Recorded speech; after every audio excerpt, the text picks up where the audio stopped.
to this day, for it is life, the very life of life.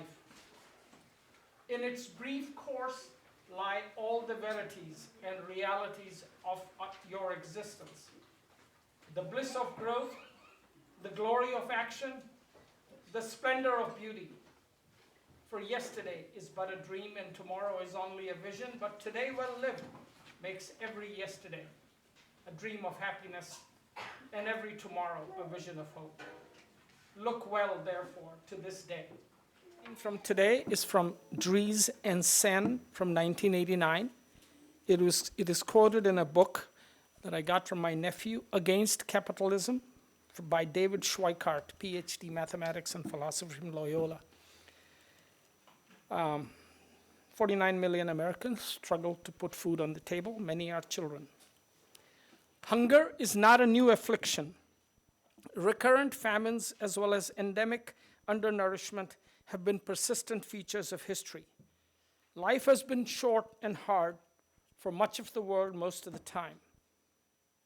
Hunger is, however, intolerable in the modern world in a way it would not have been in the past. This is not so much because it is more intense, but because widespread hunger is so unnecessary and unwarranted in the modern world. The enormous expansion of productive power that has taken place over the past few centuries has made it perhaps for the first time possible to guarantee adequate food for all. It is my pleasure to introduce Brenna Gerhardt. Grew up near a farm in Center, North Dakota. She says every place was near a farm there. Parents still live there. Brenna is executive director of the North Dakota Humanities Council and a graduate of Harvard Divinity School. She's the mother of 5 lovely children, and you all see her husband Tom on TV daily. After 3 years in Boston at the Harvard Divinity School, she came back to the big city of Bismarck in 2005. Please welcome Brenna Gerhardt, who will be giving us the program regarding the pain of others. Thank you. Can you all hear me? I can be soft-spoken. This is so lovely because I see so many familiar faces out there, and that's such a great thing. I've given you all a copy of our latest issue of On Second Thought magazine on New Americans, and I have to say I was really nervous about publishing this issue because it's largely about refugees. And 3 years ago, we did our Game Changer Ideas Festival, and we called it Between Two Worlds, America and the Middle East, and a lot of people called their offices very upset that we were bringing those people to speak to us. And they were, anyway, people were upset that we were bringing those people. And these were all American citizens, Syrian American, Palestinian American, Egyptian American, an American woman who converted to Islam, a Syrian American who renounced Islam because he'd grown up in Syria with that. So doing this issue, we felt with all the conversations going on in American political thought about refugees and about those people, the other people, we wanted to do this issue not so much as a political statement, but as an ethical response to the other. So today I want to talk about the way we regard the pain of others, especially those in faraway places and refugees in particular. Now, the primary vehicle we have for engaging with folks, refugees in other countries, is through photography. We live in a world that's very visual. You see newspapers now, there's so much less print, less to read, and there's big pictures on the front. That's how we engage. It's with photographic journalism, less print journalism now. And for me, myself, that's how this issue really came home to me. I saw a photo of a little boy who looked like he was sleeping. He had a red shirt on and little blue shorts and little black shoes, but in reality, he wasn't sleeping. He had drowned in the Mediterranean Sea. And this photo just shocked me and made it so real because my son has that same outfit. He's 2 years old. It could have been him. And I didn't bring a copy of that photo because I can't look at it now without breaking down. I think you all know which photograph I'm talking about. Now, there are hundreds of thousands of people, many of them children, who had drowned before that little boy had done. And I was aware of this, but I didn't lose a great deal of sleep over it. It was just too overwhelming to think about how much violence is happening in that part of the world, and we have grown weary of war photos in our society. There are too many victims, there's too much atrocity. We are no longer shocked by the evil which human beings are capable of inflicting on each other. But this little boy did bring this home to me. It made it real. And I just thought, if that could be my son, what would it be like to live in a world where no one cared if he lived or if he died? Is that a world I want him or any child to grow up in? So I cried for days over that photo. You can ask my husband, Tom. It's still hard for me to think about. The face of this little boy made the violence real. He had a name, Alan Kurdi, and he had a story. Now, this photo unleashed a torrent of desperately needed financial support for refugees and the refugee crisis. Celebrities stepped up and gave hundreds of thousands of dollars to the United Nations Higher Commission on Refugees and Save the Children. Alan Kurdi's aunt, who lives in Canada, and that's where they were trying to get at the time, she had immigrated sometime before, said it was something about that picture. God put the light on that picture to wake up the world. She was trying to make sense of this senseless death, and I think in a way everyone who donated was doing the same thing. There's a strong human impulse to find order and meaning in the universe, but I don't think we can assign a meaning to Alan's death. It was simply senseless and unjust. Sometimes pain neither teaches us anything or makes us stronger. To give some pain a meaning is to demean its victims. This little boy's death wasn't ordained by God or the universe for any purpose. This was the outcome of human beings failing humanity. Now, picture's power is also limited.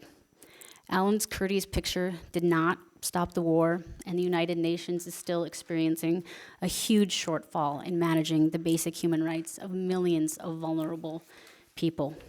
New refugees are arriving on Turkish shores, on Greek shores, every single day. Photography's power to change the world is still disappointingly short. And it's interesting because photography is a relatively new medium in comparison to painting or literature. It's only been around since 1839. And in her book on war photography, Regarding the Pain of Others, where I got this lovely title for this talk, Susan Sontag said that for a long time, people just thought if we could just capture the horror of what happens in war, how outrageous and insane it is, that we can finally have peace in our world. But that didn't happen. So why aren't all war photos a testament to peace? The answer is that a photograph is always political in our world. Identities in the modern world are always tied to nation states, and this is where a human being derives their rights, their identities, and their protections. If you don't belong to a nation, or belong to a nation that has been destroyed, like a refugee, you have no power to legitimize your existence, and your life is laid bare. Universal human rights mean nothing without the force to protect them. A photo like Alan Kurdi's, depending on the identity of the viewer, the person looking at it, could see it as a call for peace or a call for revenge. It certainly made me want to see peace, but at the same time, I know that for the fighting to stop over there, ISIS and or President Assad needs to be stopped with military force, or it's not going to end. It's so easy to be against the generic concept of war, but when politics enters into the picture, it really muddies the moral waters. And no single photo can capture that, the political impulse to violence, and that is why I think we put too much hope in images to solve our problems. Now, Sontag asserts that photos like Alan's, as important as it is to humanize the crisis, it also distances us from it. Would we show a picture of a dead American child? We certainly did not show graphic images after 9/11, and we don't show dead American soldiers on our television. We find that undignified. When Josh Rushing came to speak at our Game Changer event, he was the Marine spokesman during the second invasion of Iraq, and he talked about watching CNN and seeing dead bodies of Iraqi soldiers and Iraqi citizens after a battle or a skirmish, and he'd go eat dinner. Didn't affect him. But when he watched Al Jazeera television and he saw dead Americans, he wanted to throw up. It was really an intense experience for him and something he hadn't thought about before. Now, we censor our violent images in America, and we do it because to show pictures of extreme violence in places overseas reinforces the idea that this type of thing happens over there to those people. We come to believe that that's just how it is. We believe that this type of violence has no place in our own society, but it can be tolerated, although pitied, at a distance. We never want to believe that evil could exist here, even though we know that it does. So what is our moral obligation when we see images that we would rather ignore? And I believe the answer to that, for me at least, comes from a Jewish philosopher, Immanuel Levinas, who tells us that the face of the other reveals our own vulnerability, our own approaching death. When we confront vulnerable people, we're confronting our own morality. We're all going to die, yet we all wish to live. That life is fragile is a lesson we must take when viewing photographs of human suffering. You treat fragile things with greater care. The second lesson is that the face of the other asks me not to let him die alone, as if to do so were to become an accomplice in his death. This is the religious tenet of thou shalt not kill, but I like it because it takes it a step further and says that when I place my own well-being above the well-being of another person, I jeopardize the life of that person. Levinas references a Jewish proverb that says, the other's material needs are my spiritual needs. And I like that because so often in religion we talk about the spiritual and we neglect the material. And to put those two together in such a profound sense, I think is a lovely sentiment. Now, Levinas believes that God is opposed to the natural or human constructed world where everyone is for themselves and you automatically put your own right to survive before anyone else's. It's basically the opposite of Darwin's survival of the fittest. Instead, he says that God is the ultimate other, completely outside of the natural human world, a force so great it requires of us a moral conversion against our natural instincts. To respond to the suffering of others is to respond to God. Now, you don't have to believe in God for Levinas's moral obligation to hold.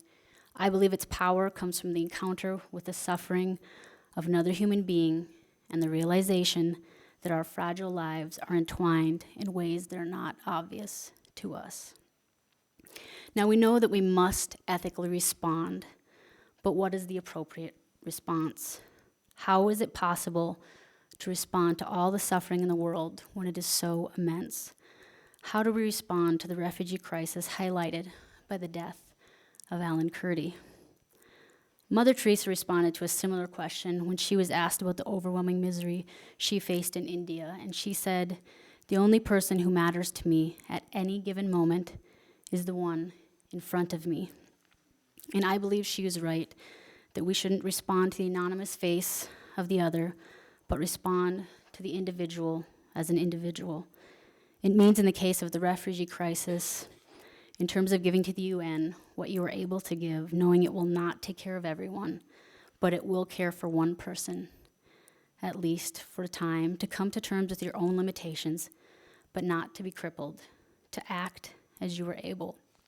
One of my favorite stories that I heard in Divinity School was about a church in Latin America that had suffered an earthquake, and their statue of Jesus out front had been damaged. And when the church community came together, the council, to decide whether to raise funds to fix it, they decided not to. The hands had been broken off, and they said, Jesus has no hands to help in the world but our own. And I don't know if that story's true. It probably was made up because it's too good. But parables don't have to be true. Factual, I should say, to be true. And I love that sentiment, what that means. So this calls us to look into the faces of refugees and affirm their humanity, even if we don't do anything to mourn. Even if we don't do anything else, we must mourn their loss. Mourning is a powerful human act, and I think our society has lost the ability to grieve.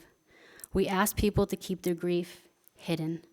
I have a friend who lost a child, and people have crossed the street to avoid talking to her because they don't know what to say. And I also believe one of the most damaging things we can ever say to a person is, God doesn't give you more than you can handle. And I think that that absolves the person who's speaking of any moral obligation to the person who they're speaking for. If God's just going to handle it, it doesn't matter. But it does matter, and some grief cannot be overcome. It can only be carried. And we need to start having conversations about death instead of letting it stop. We need to foster these conversations and allow grief to unfold where it needs to. Confronting death is a moral imperative in Levinas's theology, and I think he's correct. Now, in terms of the other, we also must demand empathy in our political leaders, for violence is often a political tool. When presidential candidates are cheered for saying they would carpet bomb a whole people, we have lost our moral compass as a country. When we view pictures of refugees as an On Second Thought magazine, we should seek to find out more about their stories. Like Mother Teresa's example, we hope to put individual people in front of a North Dakota audience in order to teach us to find a way to listen to them and build the empathy this world so much needs. These are vulnerable human beings. Their lives are fragile, which reminds us how fragile our own lives are. And we must spend our time looking for creative solutions to end violence and build stability in every part of the world. Because we can only be safe here in America when all people are safe. Violence begets violence. All life is fragile. When we regard the suffering of others, the moral response required is to question the use of violence or the threat of violence as a political strategy in all times and all places. Thank you.